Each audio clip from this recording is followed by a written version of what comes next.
علاقة الأكل بالسرطان، زي ما في أنواع من الأكل ممكن تحمينا إن احنا نتصاب من أنواع معينة من السرطان، وإن احنا بنتكلم على الأكل فاحنا هنتكلم على سرطان القولون، المعدة، المستقيم، وبالتالي في أنواع من الأكل ممكن تخليك عرضة أكتر إن أنت يجيلك سرطان.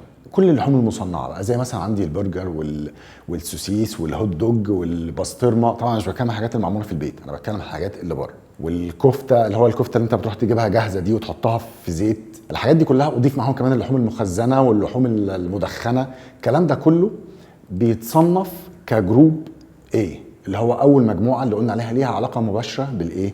بالاصابه بالسرطان.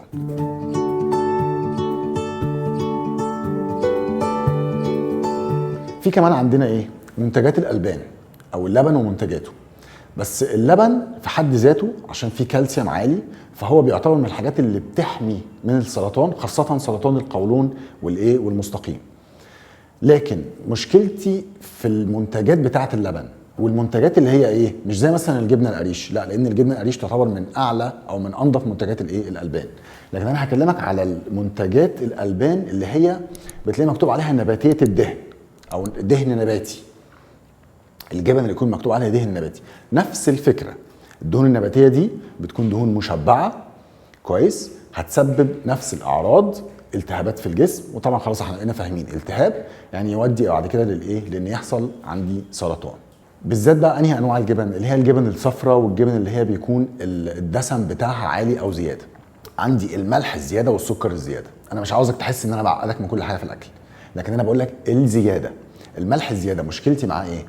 مشكلتي مع الملح الزياده ان هو بيعمل التهابات في الغشاء المبطن بتاع المعده، فالتهابات وانا مزود ومكمل في الملح الزياده والمخللات بقى والكلام ده يعمل بعد كده التهابات مزمنه. الالتهابات المزمنه دي ممكن بعد كده توصل لا قدر الله ان يحصل سرطان معده. طب السكر هو مش مرتبط مباشر، يعني مفيش ادله تقدر تربطه مباشره بالايه؟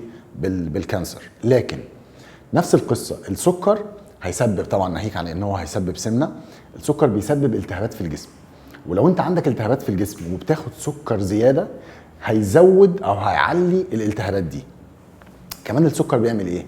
الجهاز الهضمي فيه بكتيريا نافعه، السكريات العاليه بتعمل تحوير للبكتيريا النافعه دي، بالتالي ممكن توصلك ان انت يبقى عندك كانسر. عندي كمان في الكحوليات، الكحول طبعا الكحول اللي هو كده كده ناهيك عن يعني ان هو اصلا ماده حارقه، فمن بدايه اول حاجه بيلمسها لغايه اخر جزء في الجهاز الهضمي هو بيسبب له التهابات، فهو كمان ممكن يعمل ايه؟ ممكن يعمل كبد دهني. غير بقى فكره الكبد الدهني ان هو كتر الكحوليات دي ممكن تسبب سرطان. بسبب السرطان ايه بقى؟ زي ما اتفقنا كده كل شيء بيلمسه ممكن يسبب فيه سرطان، فم، حنجره، بلعوم، مريء، معده، كل ده ممكن يسببه الكحول. الكحول كمان زي ما قلنا بيسبب كبد دهني، والمرحله اللي بعد الكبد الدهني دي ان يحصل تليف في الكبد، ودي قصه تانية خالص بقى، ناهيك عن ان هو ممكن يسبب سرطان. حاجه اخيره كده اقولها لكم، ملحوظه على موضوع الدهون، الناس اللي بتاكل دهون كتيره ودهون عاليه، عملوا تجربه كده بس هي اتعملت على الفئران.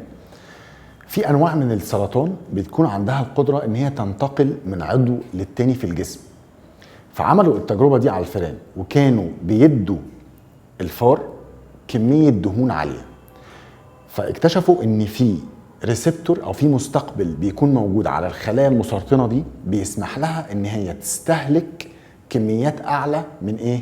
من الدهون. فكانوا كل ما بيزودوا الدهون كان المرض او كان السرطان بيقدر ينتشر ويروح من عضو لعضو تاني داخل الجسم. طبعا هي اتعملت على الفئران زي ما قلنا، لكن ده ممكن يديني فكره كده او معلومه قدام شويه ان من اسباب انتقال السرطان من عضو لعضو داخل الجسم الدهون الزياده. نتمنى الخير والصحه للجميع يا رب ان شاء الله، واشوفكم على خير.